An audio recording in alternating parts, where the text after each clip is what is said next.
여기는 미국의 명문대 중 하나인 뉴욕대학교 강의실입니다.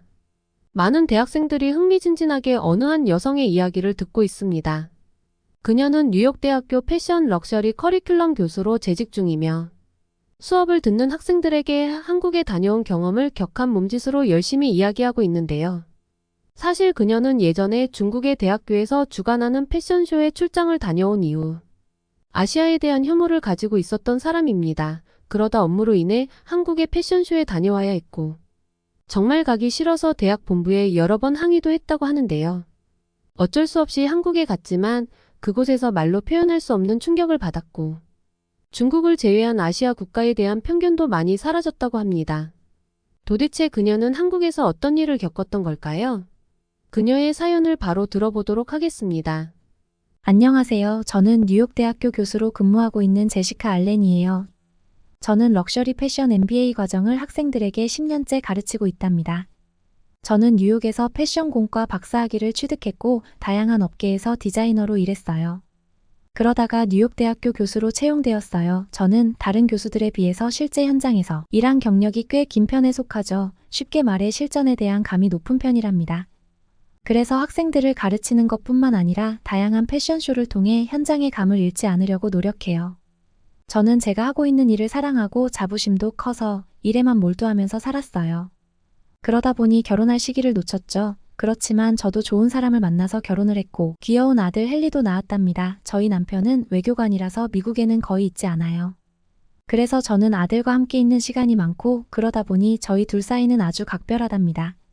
아들 헨리는 15살이지만 다른 집 아들과는 달리 저에게 많은 것을 이야기하고 공유한답니다. 저는 헨리가 누구와 친하고 요즘 무엇에 관심이 많은지도 잘 알고 있어요. 제가 하는 일이 패션과 관련 있어서 그런지 저희 아들은 또래에 비해 패션에 관심이 많아요. 어렸을 때부터 옷을 좋아했고 옷을 다양한 방법으로 매치하거나 리폼도 하더라고요. 무엇보다 저와 아들의 관심사가 비슷하다 보니 대화가 잘 통해서 참 즐겁고 좋아요. 패션에 대한 아들의 관심은 여전해요. 다만 요즘은 다른 분야에도 관심이 있는데 바로 한국이에요. 정확히는 한국 남자 아이돌의 무대 패션에 관심을 가지기 시작했어요.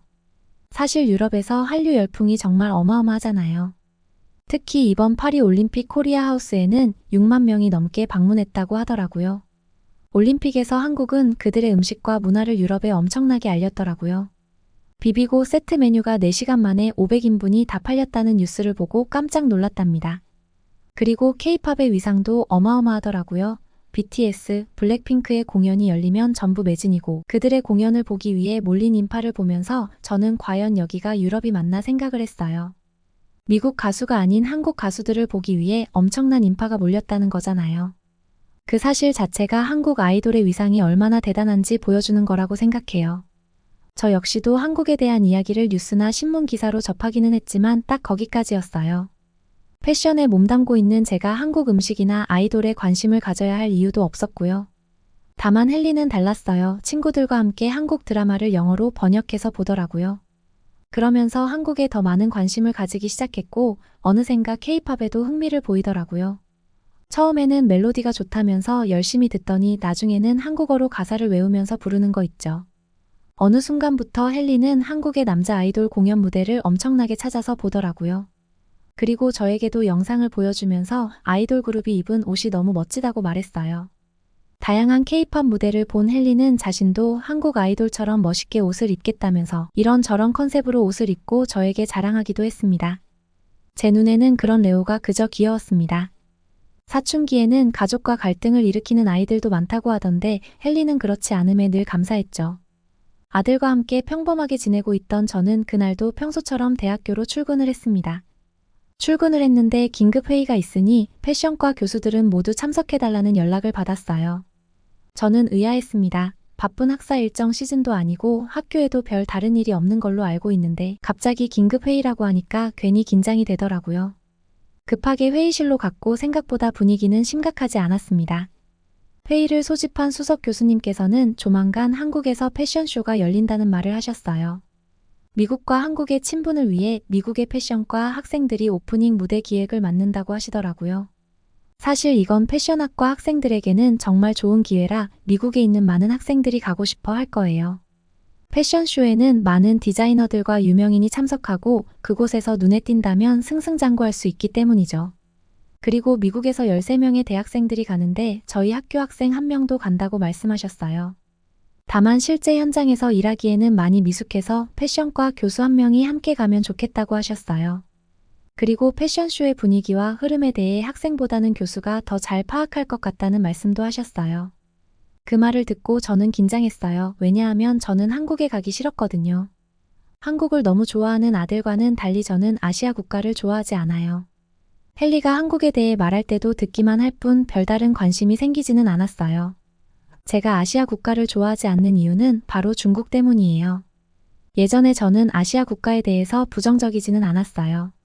그렇지만 중국에 다녀온 뒤로는 다시는 아시아에 가고 싶지 않았어요. 몇 년 전에 저는 차이나 패션쇼 참석을 위해 중국으로 출장을 가야 했습니다. 그때까지만 해도 중국은 엄청난 경제 발전을 하는 나라인 것 외에는 아는 것이 없었어요. 그저 저는 평소에 해외 출장을 갈 때처럼 준비를 마치고 중국으로 출발했습니다. 긴 시간의 비행을 마치고 저는 베이징 공항에 내렸고 제가 생각했던 것보다 공항은 웅장했어요. 하지만 그게 끝이었어요. 저는 호텔로 이동하기 위해 지하철을 타러 갔는데 그때의 충격을 아직도 잊지 못해요. 지하철역인지 쓰레기역인지 구분이 되지가 않았거든요. 사실 뉴욕도 도시 자체가 깨끗한 편은 아니고 공공장소의 위생 상태도 좋은 편은 아니에요. 그런데 중국은 진짜 수준이 달랐어요. 중국 사람들은 왜 남은 음식을 지하철역에 버리고 계속해서 지하철역 바닥에 더러운 침을 뱉는 건가요? 그리고 지하철을 타고 나서도 침을 뱉고 더러운 쓰레기를 버리는 이유는 뭔가요? 이것만으로도 경악을 금치 못하겠는데 다음 광경을 보고 너무 놀라 다리에 힘이 풀렸어요. 많은 사람들이 있는 곳에서 노상방뇨하는 중국인들을 보고 저는 헛구역질이 났어요. 그리고 그걸 보고 아무렇지 않게 지나가는 사람들의 모습에도 경악했습니다. 화장실이 급하더라도 그런 행동은 도덕적으로도 인격적으로도 하면 안 되는 거 아닌가요? 저는 빨리 그곳을 벗어나고 싶어서 지하철에 탔고 그땐 눈이 아니라 코가 힘들었습니다. 뭐라고 표현할 수 없는 냄새가 지하철 안을 가득 메우고 있었어요. 빨래가 쉰 것 같은 냄새와 땀 냄새가 뒤섞여 있고 거기에 희미하게 지린내도 섞여 있었어요. 제가 중국에 갔을 땐 한여름이라서 엄청 더웠지만 지하철 내부는 전혀 시원하지 않았어요. 그래서 사람들의 땀 냄새가 더 심했던 것 같은데 모르겠어요. 도대체 그게 무슨 냄새였는지. 살면서 처음 맡아보는 냄새였고 제 인생 최악의 악취라는 것은 분명해요. 저를 역하게 했던 냄새가 다시 나는 것만 같아서 기분이 불쾌해지네요. 눈물이 날 만큼 힘들었지만 중국 사람들 눈치가 보여 손수건으로 코를 막지도 못했어요. 저는 도망치듯 호텔역에서 내렸는데 길거리에도 지하철에서 나던 냄새가 나는 것 같았어요. 저는 호텔은 좋을 거라는 희망을 부여잡고 빨리 호텔로 가려고 했습니다. 그런데 저는 호텔을 찾아가는데 무려 1시간이 걸렸답니다. 제가 호텔을 예약했을 때 호텔에서는 지하철역에서 찾아오는 길을 영어 문자로 보내줬어요.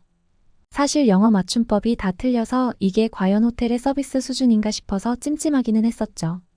그런데 호텔에서 보내준 방법 자체가 틀렸더라고요. 중국 한복판에서 길을 잃은 저는 패닉이 왔어요. 다급하게 호텔에 전화했지만 전화를 받은 직원은 영어를 못해서 소통 자체가 불가능했어요. 저는 지나가는 사람들에게 길을 물어봤지만 대부분의 중국인들은 저를 그냥 지나쳤어요. 저는 구글 지도를 켜서 꾸역꾸역 검색을 했고 1시간 만에 호텔을 찾을 수 있었어요. 호텔 직원에게 따질 힘도 없어서 바로 객실로 왔는데 세상에 이게 호텔의 청소 수준인가요? 바닥과 침대에는 머리카락이 있고 객실에 있는 유리컵에는 뭔지 모를 얼룩이 묻어 있었어요. 수건에서도 빨래 쉰 냄새가 났고 객실 내에는 희미한 담배 냄새와 지린내가 났어요. 이를 꽉 깨물고 환기라도 하려고 창문을 열었는데 밖에서 이상한 냄새가 들어오더라고요. 창문을 열면 밖에서 냄새가 들어오고 창문을 닫으면 실내에서 나는 냄새 때문에 미칠 것만 같았어요. 정말 하루라도 빨리 저희 집으로 돌아가고 싶었어요. 다음 날 저는 패션쇼가 열리는 곳으로 이동하기 위해 호텔을 나왔어요. 호텔에 있는 것도 밖을 걷는 것도 최악이었어요. 어제는 정신이 없어서 사람들을 자세히 못 봤는데 오늘 보니까 길을 걷는 중국인들의 모습이 뭔가 이상했어요. 이럴 수가. 중국 남자들은 티셔츠를 돌돌 말아서 가슴까지 올린 채로 걸어 다니고 있었어요. 도대체 저게 뭔가 했어요. 그 어디에서도 저런 패션은 본 적도 들은 적도 없었어요. 아무리 덥다고는 해도 지나가는 사람들에게 불쾌함을 주면 안 되는 거 아닌가요? 무엇보다도 저렇게 옷을 입고 다니면 중국에 온 외국인들이 중국을 어떻게 생각하겠어요? 저는 눈을 둘 곳이 없어서 바닥만 쳐다봤고 길거리 악취 때문에 코와 입을 막고 빠르게 걸었어요. 패션쇼가 열리는 곳은 외국인들이 준비를 해서 그나마 숨통이 트였어요. 중국 길거리나 호텔보다는 한결 쾌적했고 그제서야 숨을 좀 돌렸어요. 그곳에서 저는 친하게 지내는 교수들을 만났고 하루빨리 미국으로 돌아가고 싶다고 한탄했어요. 특히 중국 사람들이 배를 내놓고 다니던 것과 그들에게 불쾌한 채취가 났던 것을 말하면서 저는 저도 모르게 몸서리를 쳤고 팔과 다리에는 소름이 돋았어요. 제 말을 들은 동료는 중국인들의 그런 옷차림을 베이징 비키니라고 부른다고 알려줬어요. 공공장소에서 상의를 벗는 행위를 일컫는데 중국 당국에서 벌금도 부과하고 단속도 하지만 중국 남성들은 베이징 비키니 패션을 너무나도 좋아한다고 해요. 아무리 중국이 덥다고 해도 이런 행동은 도시뿐만 아니라 나라의 이미지를 훼손시키는 건데. 동료의 말을 들은 저는 도무지 중국인을 이해할 수가 없어서 고개를 절레절레 흔들었습니다. 이 일을 계기로 저는 중국을 포함한 아시아 국가에 부정적인 인식을 가지게 되었습니다. 수석 교수님께서 한국에 갈 사람을 정하자고 하셨을 때 왜 긴장했는지 아시겠죠? 교수님의 말씀이 끝나고 다들 저를 쳐다보셨어요. 제가 교수 경력은 짧은 편이거든요. 그래서 힘든 출장이 잡히면 자발적으로 나서서 다녀오는 편이었어요. 그런 이유로 다들 저를 쳐다보신 것 같아요. 그렇지만 이번만큼은 정말 가기 싫었어요. 하지만 사회생활이 어디 제 마음대로 되나요? 어쩔 수 없이 저는 한국으로 출장을 가야 했습니다. 그날 밤 헨리에게 오늘 있었던 일에 대해 말했고 헨리는 제 이야기를 듣고 이렇게 말했어요. 엄마가 속상한 건 나도 충분히 이해해. 그런데 엄마 생각처럼 모든 나라가 중국 같지는 않아. 내가 좋아하는 한국이라는 나라는 엄마가 상상도 못할 만큼 살기 좋은 곳이야. 저는 헨리가 한국에 가본 적 없고 한국에 좋은 것만 봤기 때문에 저렇게 말한다고 생각했어요. 헨리는 말을 이어서 했어요. 엄마, 한국은 여러 나라에서 좋은 평가를 받고 있어. 문화를 비롯해 치안과 인프라도 세계적인 수준이야. 그러니까 한국에 가는 걸 너무 불안해하지 마. 나는 한국에 가는 엄마가 너무 부러운데. 헨리의 말을 듣고 저는 마음이 안정됐고 한국이 제법 괜찮을 수도 있겠다는 생각이 들었어요. 그러다 문득 헨리를 데리고 한국에 가면 서로에게 좋을 것 같다는 생각이 들었답니다. 헨리의 담임 선생님과 기본적인 걸 상의하고 헨리를 데리고 한국에 가기로 했어요. 그렇게 신난 헨리의 모습은 정말 처음 보는 것 같았어요. 한편으로는 저렇게 한국을 좋아하는데 막상 가서 실망하면 어떡하지라는 걱정이 들기도 했죠. 아무튼 저희는 비행기를 타고 한국으로 출발했고 긴 시간의 비행 끝에 인천국제공항에 내렸어요. 저와 헨리는 졸린 눈으로 비행기에서 내렸는데 인천공항의 규모에 잠이 확 깼어요. 알고 보니 인천국제공항은 세계 최초 5성급 인증을 받은 공항이라고 하더라고요. 명성에 맞게 모든 것이 완벽했어요. 무엇보다 가장 충격을 받은 건 청결 수준이었어요. 고급 호텔에 들어온 것처럼 바닥은 광이 나고 공기는 쾌적하고 시원했어요. 중국과 달리 바닥에 쓰레기를 버리거나 침을 뱉는 사람들도 없었어요. 무엇보다 공항에 있는 다양한 편의시설들은 외국인인 저희가 쓰기에도 불편함이 전혀 없었어요. 언어 설정을 바꾸면 영어, 이탈리아어, 프랑스어까지 완벽하게 지원이 되더라고요. 외국인에 대한 한국의 섬세한 배려에 저는 감탄했고 옆에서 헨리는 어깨를 으쓱했습니다. 한편으로 중국도 베이징 공항은 괜찮았는데 그 다음부터가 엉망진창이었다는 생각이 들어서 한국도 공항만 좋은 건 아닐까라는 의심이 피어오르기 시작했어요. 일단 저희는 지하철을 타러 갔고 중국 지하철에 호되게 당한 경험이 있는 저는 잔뜩 긴장했어요. 그런데 이게 무슨 일인가요? 한국의 지하철 수준은 전 세계 최고라고 해도 모자랄 만큼 훌륭했어요. 지하철 출발과 도착 시간을 알려주는 안내판이 있어 마냥 기다릴 일도 없었고 지하철을 놓칠 일도 없었죠. 뉴욕의 지하철은 툭하면 지연되는데 한국에서는 정확한 시간에 지하철이 도착하는 것도 놀라웠죠. 무엇보다 저에게 충격을 준 건 한국인들이에요. 몰상식했던 중국인들과 너무나도 비교됐거든요. 중국인은 지하철에 침을 뱉고 노상방뇨까지 했는데 한국인들은 질서 정연할 뿐만 아니라 사람들이 내리면 차례를 지키면서 지하철에 탔고 어느 누구도 지하철에서 시끄럽게 떠들지 않았어요. 한국인들의 높은 시민의식은 중국과 정말 달랐어요. 중국인들은 귀가 따가울 정도로 시끄러웠거든요. 제가 중국 지하철의 악취로 엄청 힘들어했었잖아요. 그런데 한국에는 전혀 그런 게 없었어요. 사람들에게 불쾌한 냄새도 나지 않았고 지하철에도 쉰냄새나 지린내는 전혀 나지 않았어요. 한국 호텔에서도 호텔까지 오는 길을 안내하는 문자를 보내줬는데 중국과 다르게 정확했어요. 그들은 다양한 교통수단으로 호텔까지 오는 방법을 알려줬고 틀린 글자 하나 없었어요. 한국 사람들은 깔끔할 뿐만 아니라 성격도 철두철미한 것 같아요. 공항도 지하철도 완벽했으니 숙소도 완벽할 거라는 기대감에 저는 설레었답니다. 역시나 기대한 것처럼 호텔은 완벽했어요. 시설뿐만 아니라 직원들의 수준도 최고였어요. 중국과 달리 객실 어느 곳에도 머리카락 하나 없었고 모든 물품들은 빛이 날 정도로 깔끔했어요. 저를 보면서 헨리는 엄마가 한국에 와서 스트레스 받지 않아서 너무 좋다고 말하더라고요. 우리 모자는 쾌적한 호텔에서 정말 푹 잤고 여행의 피로가 싹 풀리는 것 같았어요. 다음날 헨리와 함께 패션쇼가 열리는 컨벤션으로 걸어가면서 한국 사람들의 모습을 면밀히 봤어요. 저는 미국을 패션의 메카라고 생각하지만 미국 사람들은 생각보다 옷을 잘 입지 않아요. 그런데 저는 한국인들을 보고 깜짝 놀랐답니다. 한국인들은 패션 센스가 엄청 뛰어나더라고요. 더운 날씨지만 중국과는 달리 불쾌함을 줄 정도의 노출 있는 옷을 입은 사람들이 없었어요. 무엇보다도 본인에게 어울리는 옷을 입었더라고요. 사실 패션 센스라는 건 비싼 옷을 입는 게 아니거든요. 본인 체형에 맞게 입는 게 패션 센스인데 한국 사람들은 그걸 잘하더라고요. 저는 한국인들의 패션을 흥미롭게 관찰했고 뉴욕에 가서 학생들에게도 이야기해주고 싶었어요. 한편으로는 헨리가 왜 그렇게 케이팝 가수들의 의상에 열광했는지 이해가 됐고요. 중국 사람들이 한국 사람들처럼만 옷을 입었다면 이미지가 좋아질 텐데 라는 생각도 했어요. 컨벤션에서 우리 학교 학생을 비롯한 다른 팀들과 긴 회의를 마치고 헨리와 저녁을 먹으러 갔어요.